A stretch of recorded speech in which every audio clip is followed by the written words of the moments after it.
राधे राधे प्रिय विद्यार्थियों, प्रद्योत गुरुकुल में आपका हार्दिक स्वागत है। मैं हूं पीके सर और आपके इस अपने YouTube चैनल में आपका हार्दिक अभिनंदन करता हूं। आज एक नई वीडियो के साथ मैं आपके समक्ष उपस्थित हो रहा हूं। वर्तमान समय में 26-27 जून को एक परीक्षा निर्धारित है वीडियो की। आज वीडियो की परीक्षा से संबंधित वीडियो शुरू करते हैं और वीडियो से संबंधित हिंदी आज से शुरू करने का प्रयास कर रहे हैं और आप सबका सहयोग मिलेगा, स्नेह मिलेगा। यदि आप देखेंगे और उसका लाभ उठाएंगे तो जरूर ही ये श्रृंखला आपके लिए बहुत ही लाभकारी सिद्ध होगी। वीडियो में हिंदी के लिए 50 अंक निर्धारित हैं और मैं आपको विश्वास दिलाता हूं कि हमारा प्रयास रहेगा कि आप 50 में से 50 अंक सही कर पाएं। आपको भी मेहनत करनी है, हम भी मेहनत करेंगे और आपको वीडियो की हिंदी में 50 में से 50 अंक लाने के लिए हम प्रयासरत रहेंगे और अपना पूरा सहयोग आपके साथ करेंगे। आइए देखते हैं आज पहला टॉपिक। उससे पहले थोड़ी सी जानकारी के लिए आपको ये भी बता दें कि ये स्पेशल तो वीडियो के एग्जाम के लिए ही बनाई जा रही है, लेकिन हिंदी में जिस भी परीक्षा में जहाँ भी हिंदी वर्णमाला से संबंधित प्रश्न आते हैं वहाँ के लिए ये वीडियो लाभकारी रहेगी, लाभदायक रहेगी और पूर्ण रूप से आपका सहयोग करेगी। जैसे विभिन्न परीक्षाएं हैं जिनमें UP TET, C TET, super TET, UPSI, UP police, TGT, PGT या अन्य परीक्षाएं जिनमें हिंदी से संबंधित प्रश्न पूछे जाते हैं, हिंदी व्याकरण से संबंधित पूछे जाते हैं, वहाँ की सारी परीक्षाओं के लिए ये वीडियो रामबाण का काम करेगी। आइए देखते हैं पहला टॉपिक, हिंदी वर्णमाला। हिंदी वर्णमाला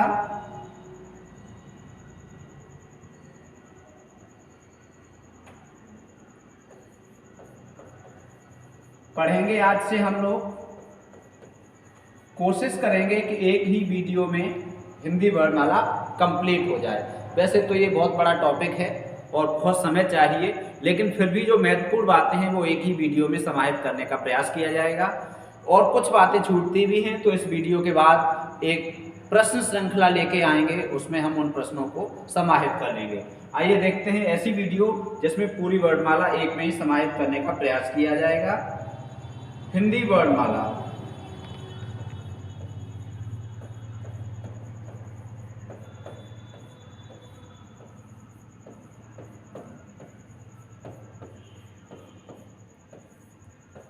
वर्ष 2018 में जो वीडियो की परीक्षा हुई थी, उस वीडियो की परीक्षा में हिंदी के 50 प्रश्न थे जिनमें से वर्णमाला पर आधारित 5 प्रश्न थे।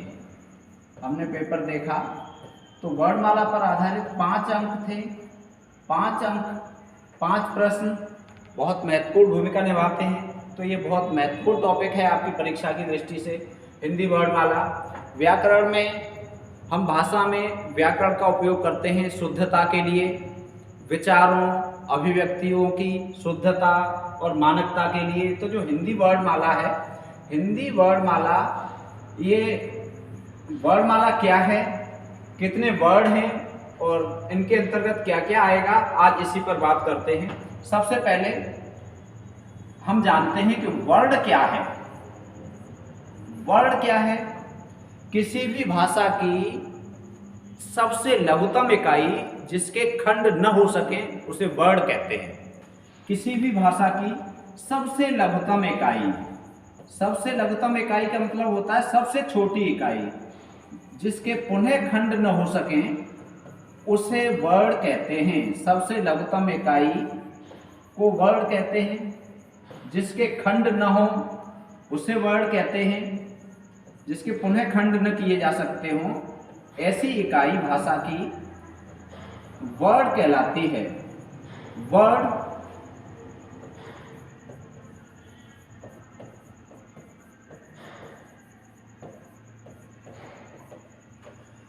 सबसे छोटी इकाई या सबसे लघुतम इकाई भाषा की जिसके खंड न हो सके उसे वर्ड कहते हैं। वर्ड ध्वनि का ही एक रूप है।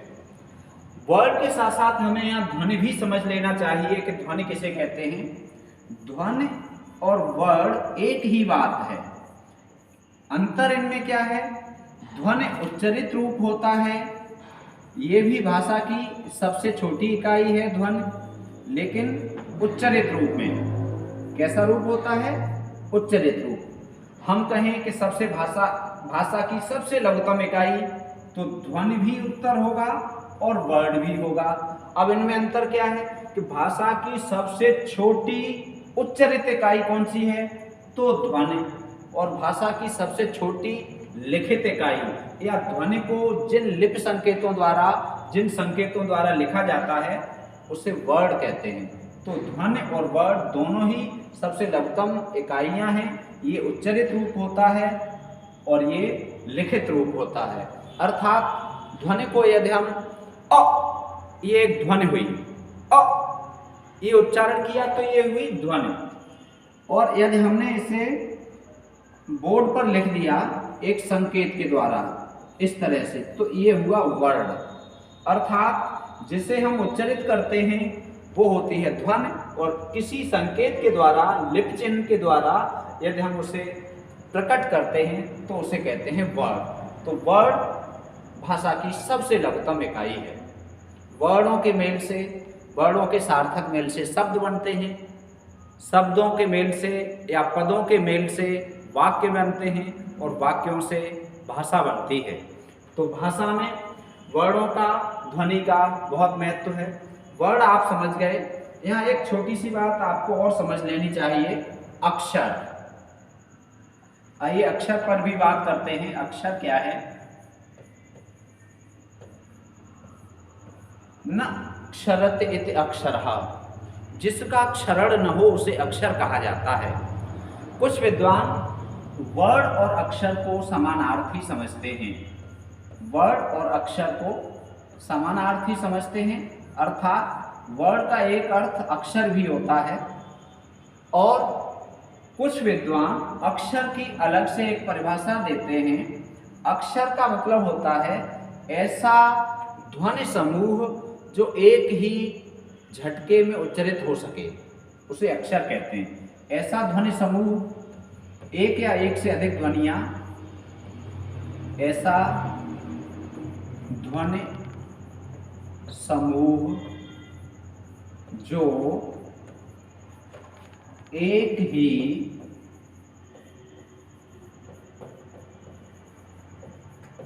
झटके में उच्चरित हो सके, एक ही झटके में उच्चरित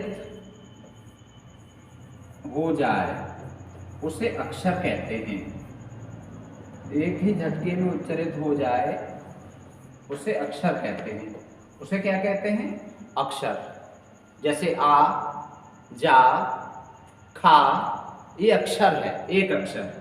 अब खा लिखा, खा। अब इसमें ख एक वर्ड है और आ दूसरा वर्ड है, अर्थात एक ये और एक ये। ख और आ इन दोनों के योग से बना खा। ये स्वयं एक अक्षर हुआ। अक्षर के सामान्यतः दो भेद माने जाते हैं, मुक्त अक्षर और बद्ध अक्षर। अक्षर के भेद कितने होते हैं? दो। कौन कौन से?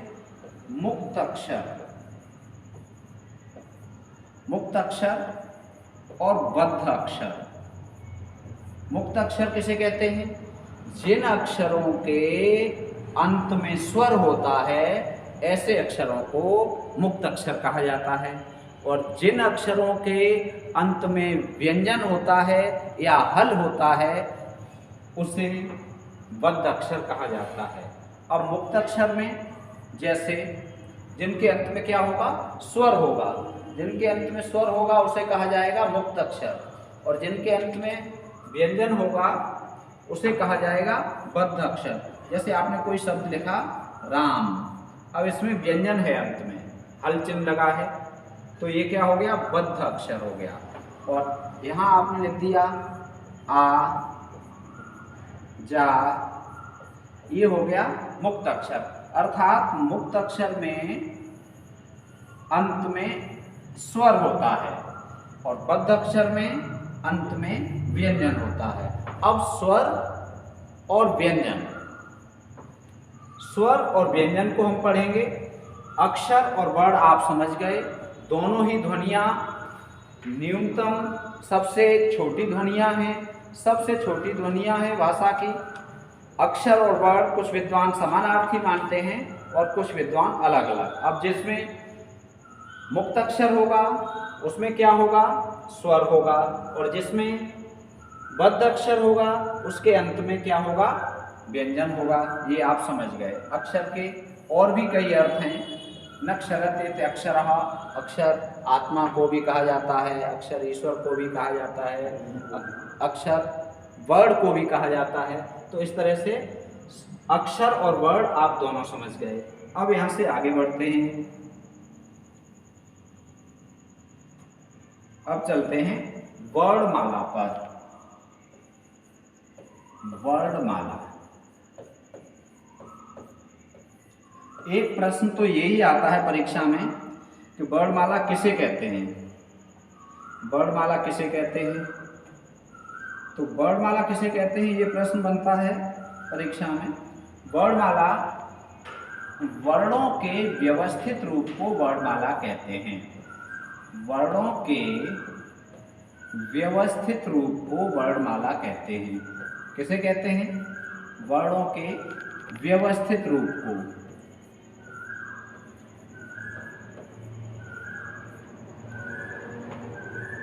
जैसे माला व्यवस्थित होती है, आप कोई भी माला लो, पुष्प माला हो या किसी भी तरह का हार हो, तो उसमें क्या होता है, एक बड़ा पुष्प, एक छोटा पुष्प, छोटे छोटे पुष्प, फिर बड़ा पुष्प। इसी तरह से किसी भी तरह की आप माला लोगे उसमें एक व्यवस्था होती है। तो जहाँ व्यवस्था होगी वहीं पर माला होगी, बिना व्यवस्था के माला नहीं बनती। ऐसे ही व्याकरण में वर्णमाला को एक व्यवस्थित रूप में रखा गया है। व्यवस्थित रूप में क्या रखा गया है, यहाँ पर आप देखेंगे पहले स्वर हैं, हिंदी वर्णमाला की बात करें तो। उसके बाद अयोगवाह हैं, अयोगवाह। उसके बाद स्पर्श व्यंजन है,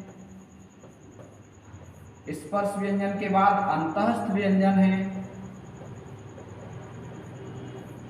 उसके अंत में ऊष्म व्यंजन है। ये एक निश्चित क्रम है।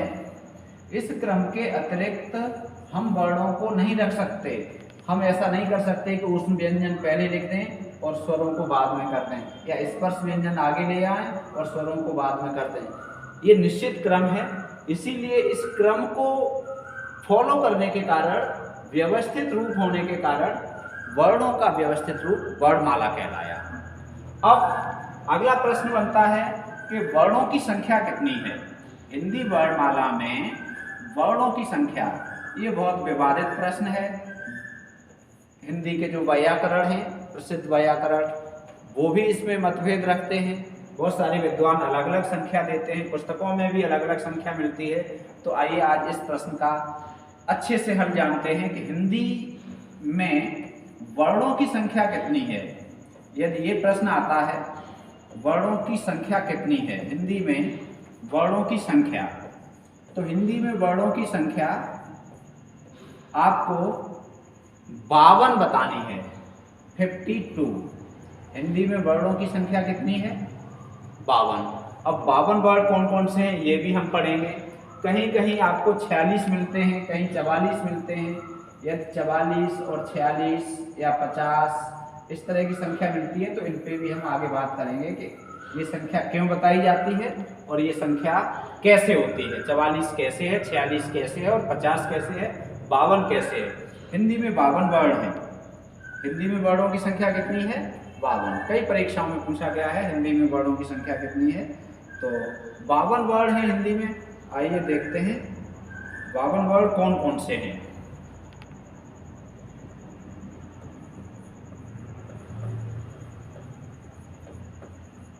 पहले तो 52 वर्ण हम लिखते हैं यहाँ पर। 52 वर्ण कौन कौन से हैं। लिखने का ढंग मानक होगा, तरीका भी मानक होगा और उच्चारण भी मानक होगा। परिनिश्चित हिंदी, शुद्ध व्याकरण हम पढ़ रहे हैं। अधिकांश पढ़ने वाले पढ़ाने वाले जो हिंदी के अध्यापक हैं वो भी अशुद्ध तरीके से उच्चारण करते हैं और अशुद्ध ही लिखते हैं। तो वर्णमाला शुद्ध रूप में कैसे लिखी जाती है, आइए हम शुद्धता भी साथ के साथ देखते चलते हैं। और 52 वर्ड कौन कौन से हैं। पहले हैं स्वर, यह हम लिखे दे रहे हैं, हालांकि इसकी जरूरत नहीं है फिर भी। आ शिरोरेखा अनिवार्य है इस रूप में लिखा जाए, और शिरोरेखा जो ऊपर लगाते हैं इसे शिरोरेखा कहते हैं। और ध्यान ये रखा जाए कि शिरोरेखा पूरे वर्ड को ढक रही हो, तभी सही रूप माना जाता है, मानक रूप। आ ए ई, ये अ आ ए ई ओ उ रे, ए आई ओ औ, ये हो गए स्वर।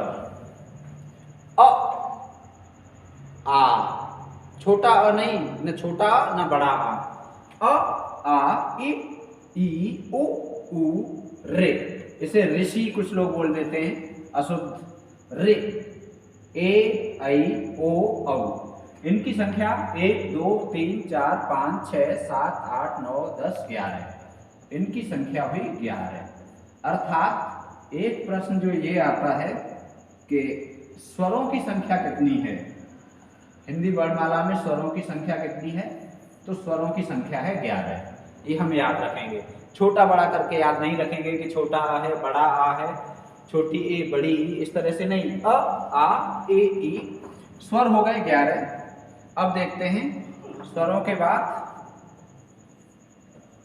अयोगवाह, स्वरों के बाद अयोगवाह। अ नहीं, योग योग, वाह प्रवाहित हो, जिनका योग न हो फिर भी वो साथ साथ चलें उन्हें कहते हैं अयोगवाह। जिनका योग न हो फिर भी साथ चले उन्हें कहते हैं अयोगवाह। इनकी संख्या है 2। इनकी संख्या कितनी है? 2। कौन कौन सी? अंग और अह, अंग और अह, ये अयोगवाह हैं। इसे बोलते हैं अनुस्वार। इसे क्या बोलते हैं? अनुस्वार। और इसे बोलते हैं विसर्ग। एक प्रश्न ये आता है अयोगवाह कितने हैं? तो अयोगवाह हैं 2। कौन कौन से हैं? अनुस्वार और अह, अर्थात अनुस्वार और विसर्ग, अंग और अह। ये अनुस्वार है, ये विसर्ग है, ये दोनों अयोगवाह कहलाते हैं। विसर्ग का उच्चारण किस वर्ड की तरह होता है? एक प्रश्न ये आता है। तो विसर्ग का उच्चारण कई बार परीक्षाओं में पूछा गया है। विसर्ग का उच्चारण ह की तरह होता है। कौन से वर्ड की तरह होता है? ह की तरह होता है। विसर्ग का उच्चारण ह की तरह होता है। ध्यान रखना है, परीक्षा में कई बार पूछा जाता है। जहाँ जहाँ इम्पोर्टेंट है वहाँ हम आपको बताते चलेंगे। ये परीक्षा में आया हुआ प्रश्न ही हम लिख रहे हैं। विसर्ग का उच्चारण किस वर्ड की तरह होता है? ह की तरह। जैसे अतः, अतः, ह, अंत में ह जैसी ध्वनि आए। प्रातः, प्रातः, ध्वनि काहे की आ रही है? ह की। ह की ध्वनि आनी चाहिए काहे में? विसर्ग में। तो ये वर्ड हो गए, इन्हें मात्रिक व्यंजन भी कहते हैं। ध्यान रखना, न ये व्यंजन है और न ये स्वर है। यदि कोई इन्हें स्वर में गिनता है तो भी गलत है। कुछ पुस्तकों में ये स्वरों में दिए होते हैं, छोटे बच्चों की किताबें होती हैं उनमें स्वरों में दिए होते हैं, तो ये स्वर नहीं है, न स्वर है न व्यंजन है। व्यंजन और स्वरों के मध्य की ध्वनियाँ हैं, मध्य की ध्वनियाँ हैं। तो न स्वर हैं न व्यंजन हैं, दोनों के मध्य की ध्वनियाँ हैं। अब मात्राओं के रूप में तो ये स्वर हैं और वर्णों के रूप में ये व्यंजन हैं, इसलिए इन्हें मात्रिक व्यंजन कहा जाता है। इन्हें क्या कहा जाता है? मात्रिक व्यंजन। अब पूछा जाए कि मात्रिक व्यंजन कौन कौन से हैं, तो मात्रिक व्यंजन हैं अंग और अह। ठीक, मात्राएं, इसकी मात्रा क्या होती है? अनुस्वार की मात्रा, ये अनुस्वार की मात्रा है ऊपर ये। ठीक, और विसर्ग की मात्रा क्या होती है? इस तरह से लगाते हैं हम, ये विसर्ग की मात्रा हो गई। ठीक है, ये मात्राएं, मात्राओं के रूप में ये इस तरह से प्रयुक्त होते हैं, इसलिए इन्हें मात्रिक व्यंजन कहा जाता है। ठीक, अयोगवा हो गए। चलो आगे बढ़ते हैं। अयोगवा के बाद अब हम बात करते हैं व्यंजन की। अब हम काहे की बात करेंगे? व्यंजन।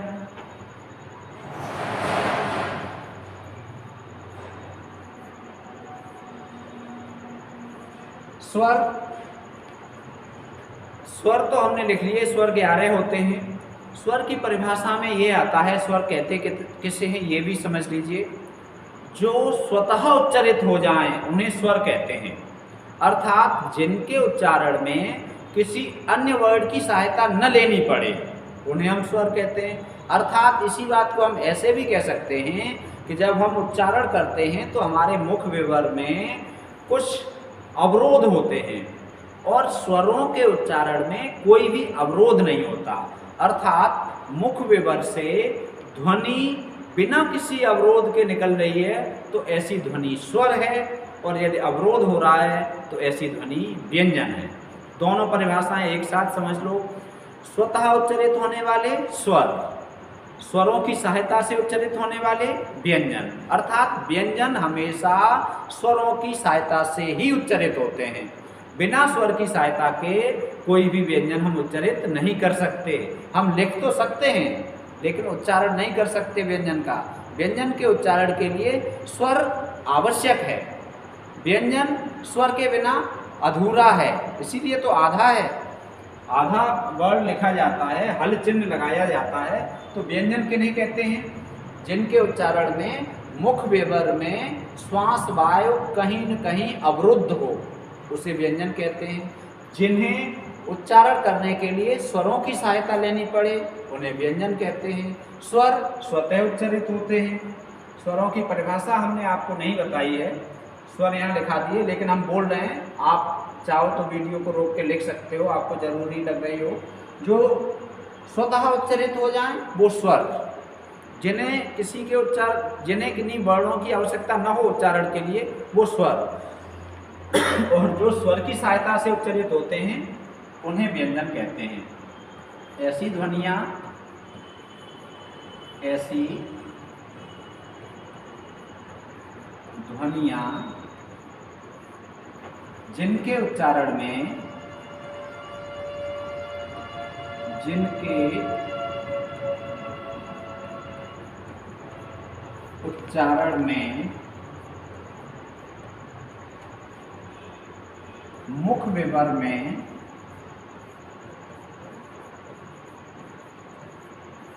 अवरोध होता है,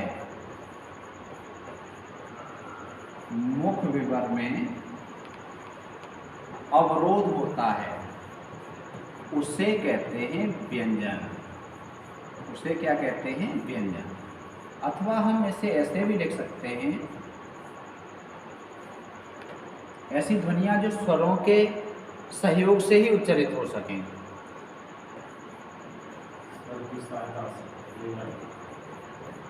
स्वर की सहायता से उच्चारित होने वाली ध्वनियाँ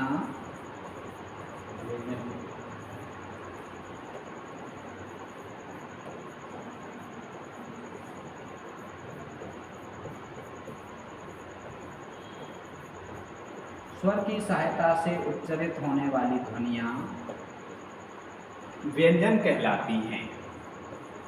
स्वर की सहायता से उच्चारित होने वाली ध्वनियाँ व्यंजन कहलाती हैं।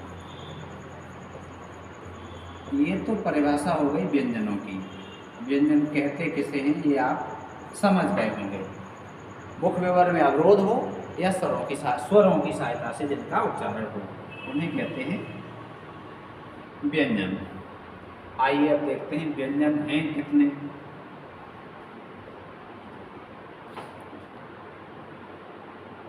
व्यंजन कितने हैं? व्यंजन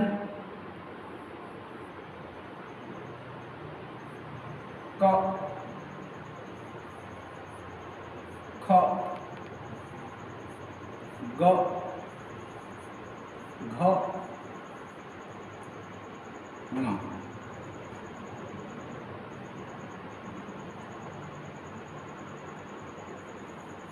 च,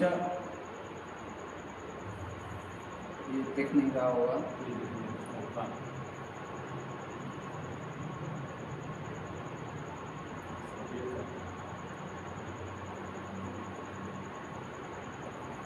च, छ, ज, झ, ञ।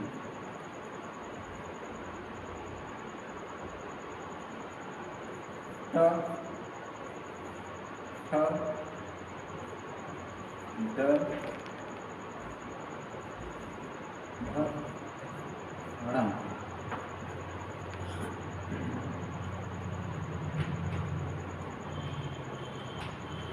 तो ये भी थोड़ा गहरा है।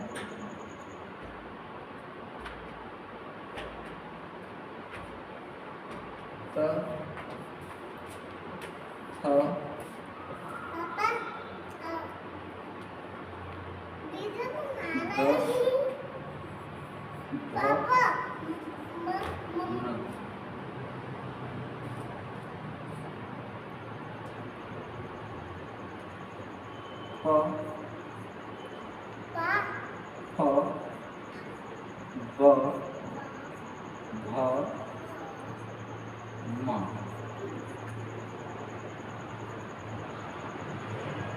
ये हो गए 25 स्पर्श व्यंजन। अब देखो यहाँ एक बात समझने की बात ये है अक्षर। अब हम इसे कहेंगे अक्षरमाला। अब इसे हम क्या कहेंगे? अक्षरमाला। ये हुई अक्षरमाला। अक्षरमाला अर्थात ये अक्षर हैं। अब हम इसे यदि वर्णमाला में बदलेंगे, इसे यदि हम वर्णमाला बनाएंगे तो वर्णों के लिए इसके अंत में हल चिन्ह लगाना पड़ेगा। इस तरह से यदि आप सारे वर्णों में हल चिन्ह लगाते हैं तो ये हो गया वर्णमाला।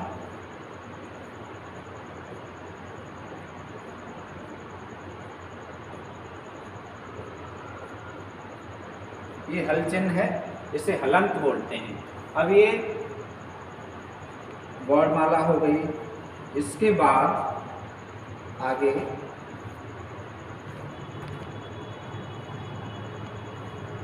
य,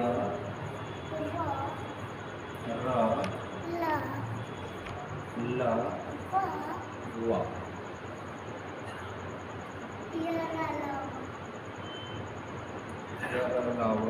उसके बाद श,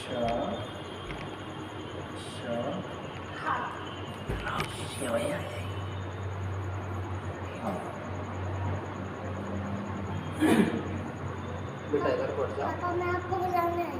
हाँ, तो ये वर्ड जो वर्णमाला है, वर्णमाला ये देखो यहाँ से कवर्ग 5 वर्ग है। यहाँ से गिरजाऊंगी मैं। 5 वर्ड हैं। यहाँ से शुरू करेंगे और यहाँ तक। ये देखो, पहले आप ये समझ लो, ये है कवर। इसे हम क्या कहेंगे? कवर। ये है चवर। चवर। ये है टवर। ये है क वर्ग और ये है प वर्ग, अर्थात 5 वर्ग हैं। व्यंजनों के वर्ग कितने हैं? 5। वर्गीय व्यंजन ये कहलाते हैं, वर्गीय व्यंजन। एक प्रश्न आता है वर्गीय व्यंजन कितने होते हैं? तो वर्गीय व्यंजनों की संख्या पूछी जाए तो वर्गीय व्यंजन होते हैं 25। ये वर्गीय व्यंजन हैं, क से शुरू होकर म तक रहते हैं। इनकी संख्या होती है 25। ठीक। अब इसमें हिंदी में 2 नई ध्वनियाँ और विकसित हुई हैं। एक इस ध्वनि से ये ड़ और ये ढ, ये 2 ध्वनियाँ विकसित हुई हैं। यदि इन्हें भी यहाँ जोड़ा जाए, उच्छिष्ट व्यंजन जिन्हें कहते हैं, तो इनकी संख्या होती है 27। लेकिन हम वर्गीय व्यंजन या स्पर्श व्यंजन 25 ही मानेंगे। ठीक, 25। उसके बाद ये हैं अंतःस्थ। अंतःस्थ व्यंजन, ये प्रश्न पूछा गया था पिछले वीडियो में कि अंतःस्थ व्यंजन कौन कौन से हैं। अंतःस्थ व्यंजन ये य, र, ल, व, इनकी संख्या है 4।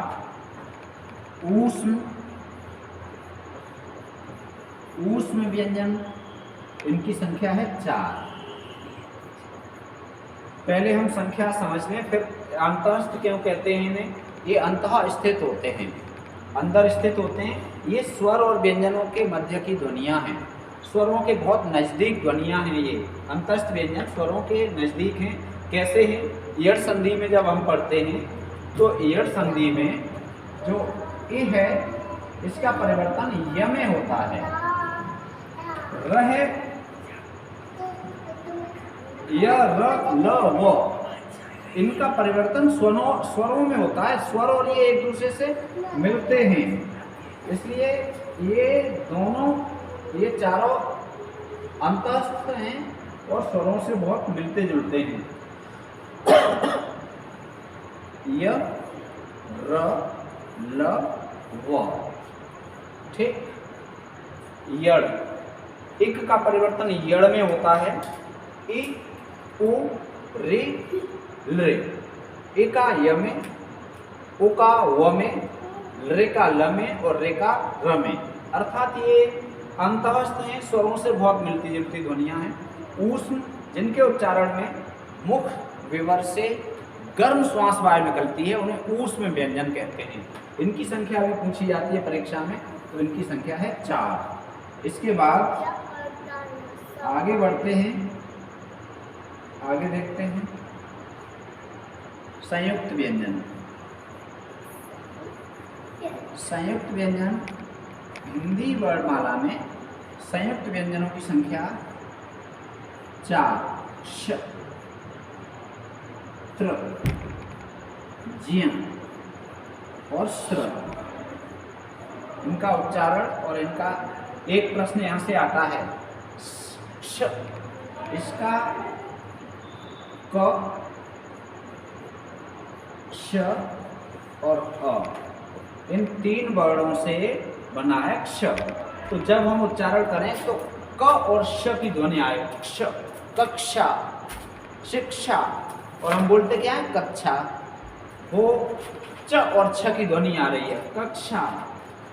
इसे हम ऐसे भी लिख सकते हैं। दूसरा तरीका है क और श, अर्थात ये अ है, इसमें आ गया। चाहे आप इस रूप में लिखो, चाहे आप इस रूप में लिखो, दोनों ही रूप सही हैं। ऐसे ही त्र, त, र और अ के योग से बना है। दूसरा रूप इसका ऐसा हो सकता है, त और र। ऐसे ही ज्ञ, शुद्ध उच्चारण ज्ञ है, बोलते हैं ज्ञ, ज्ञान। ज, ञ और अ, इनके योग से बना है। दूसरा रूप हम इसे ऐसे भी लिख सकते हैं, ज प्लस ञ, श्र, श,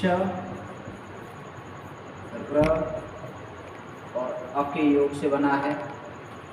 इसे हम ऐसे भी लिख सकते हैं, स और र। अर्थात ये 4 हो गए संयुक्त व्यंजन। कितने हो गए? 4 हो गए। ये बहुत महत्वपूर्ण है। एक प्रश्न यहाँ से पक्का आता है परीक्षाओं में। कोई भी परीक्षा देखोगे पुरानी, एक प्रश्न यहाँ से आपको मिलेगा ही मिलेगा। तो आप इन्हें अच्छी तरह से समझ लें। बेटा इधर हटना। इन्हें अच्छी तरह से समझ लें। क्ष कैसे निर्मित होता है, इसका निर्माण कैसे हुआ है। त्र, ज्ञ, ये 4 हो गए। ठीक। अब इसके बाद उत्क्षिप्त व्यंजन हमने ऊपर गिन लिए हैं। अब टोटल करते हैं। एक बार फिर से देख लो। टोटल में 52 वर्ड पढ़ रहे थे हम। 52 वर्ड कैसे हुए? वर्णमाला में स्वर हो गए 11, स्वर 11 हो गए।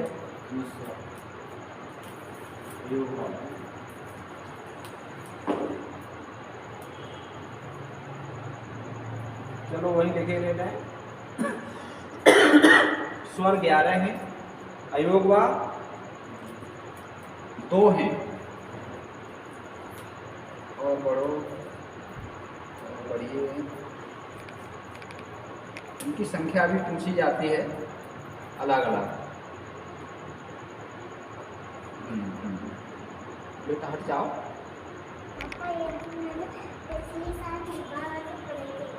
स्वर, स्वर कितने? 11। अयोगवा, अयोगवा अंग और अह, इनकी संख्या 2। स्पर्श व्यंजन, स्पर्श व्यंजन 25। 2 इसी में उत्क्षिप्त व्यंजन, द्विगुण व्यंजन भी इन्हें कहते हैं। इनके नाम बदल बदल के पूछा जाता है परीक्षाओं में। उत्क्षिप्त व्यंजन, द्विगुण व्यंजन, ताड़नजात व्यंजन क्यों कहा जाता है ये आगे बताएंगे। उत्क्षिप्त व्यंजन, इनकी संख्या 2। ये हिंदी नवविकसित, इन्हें नवविकसित ध्वनियाँ भी कहते हैं। ये हिंदी की अपनी ध्वनियाँ हैं। इनका विकास हिंदी में ही हुआ है। ये दोनों ध्वनियाँ हिंदी के शब्दों में ही मिलती हैं, संस्कृत के शब्दों में नहीं, तत्सम में नहीं मिलेंगी, तद्भव में ही मिलती हैं। उत्क्षिप्त व्यंजन 2। उसके बाद अंतःस्थ व्यंजन, इनकी संख्या 4।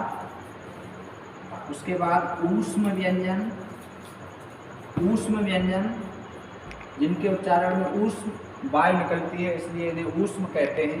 गर्म श्वास वायु निकलती है इसलिए इन्हें ऊष्म कहते हैं। इनकी संख्या 4। ऊष्म व्यंजन के बाद जो वर्णमाला में जिन संयुक्त व्यंजनों को स्थान दिया गया है उनकी संख्या 4। अब योग करते हैं कितना हुआ, आइए देखते हैं। 1 और 2 3, 3 और 5 8, 8 और 2 10, 10 और 4 14, 14 और 4 18, 18 और 4 22। ये हुआ 22। बेटा हट जाओ।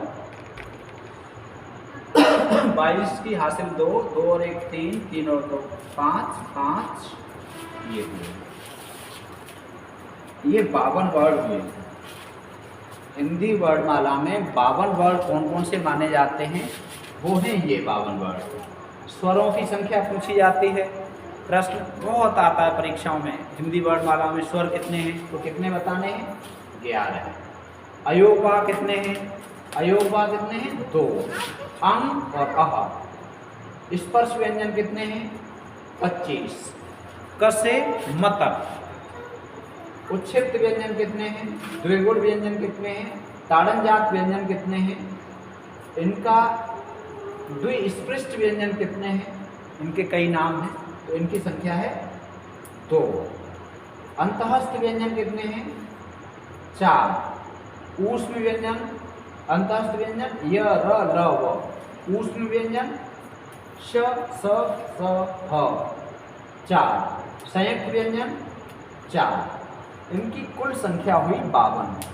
अब इनके अलावा आइए यही बात करते हैं कुछ अन्य महत्वपूर्ण जानकारी इन्हीं से संबंधित। जो लोग 44 वर्ड मानते हैं वर्णमाला में, मूल वर्णमाला में 44 वर्ड, वो मानते हैं 11 स्वर और 33 व्यंजन। 11 स्वर और व्यंजन 33, दोनों मिलाकर 44 हो गए, जो 44 मानते हैं। 33 व्यंजन कैसे?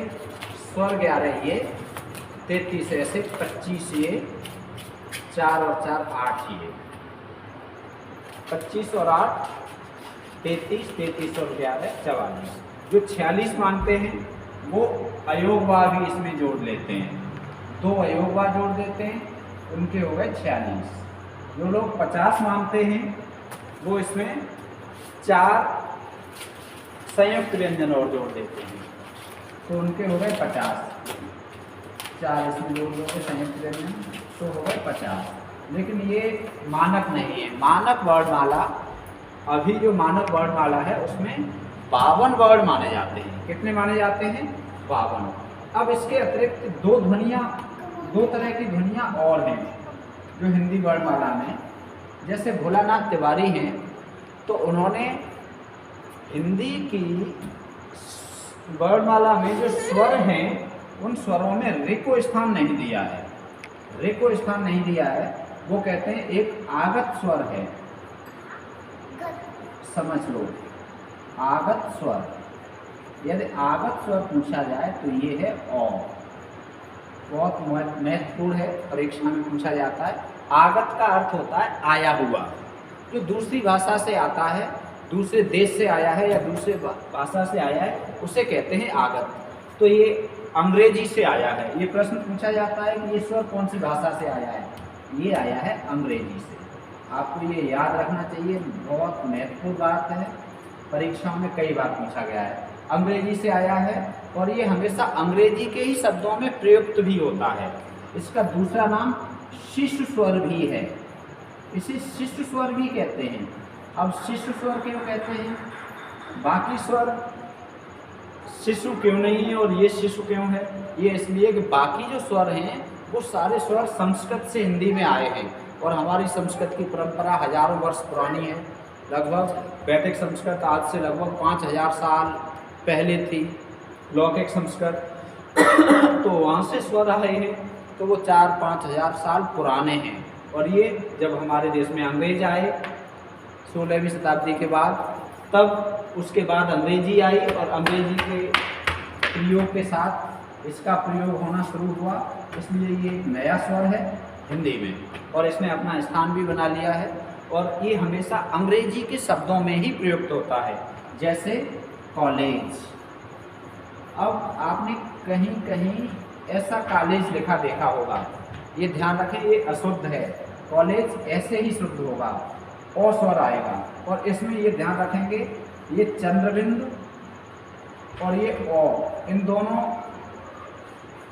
को अलग रखना है।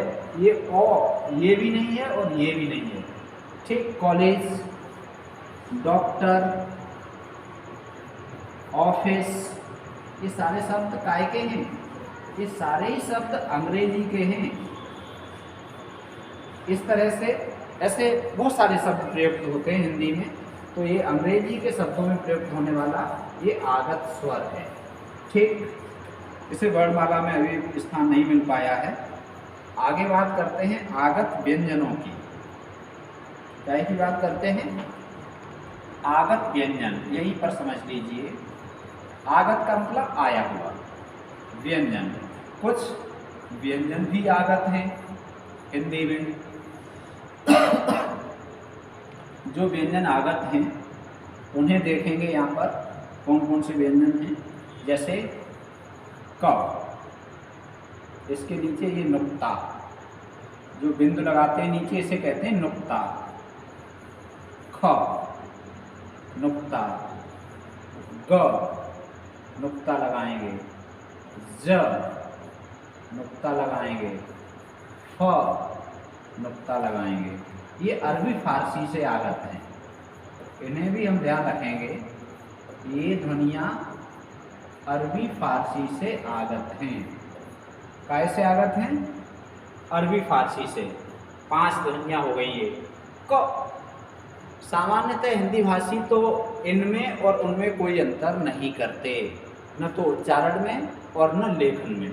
लेकिन जो अरबी फारसी से जुड़े हुए लोग होते हैं, अरबी फारसी के जानकार होते हैं, वो इन ध्वनियों में अंतर जरूर करते हैं। वो क इस क में और इस क में अंतर करते हैं, बोलने में भी और लेखन में भी। ऐसे ही इन सारे वर्णों में, जैसे ये ज है तो इस ज में और इस ज में अंतर करते हैं। कौन? जो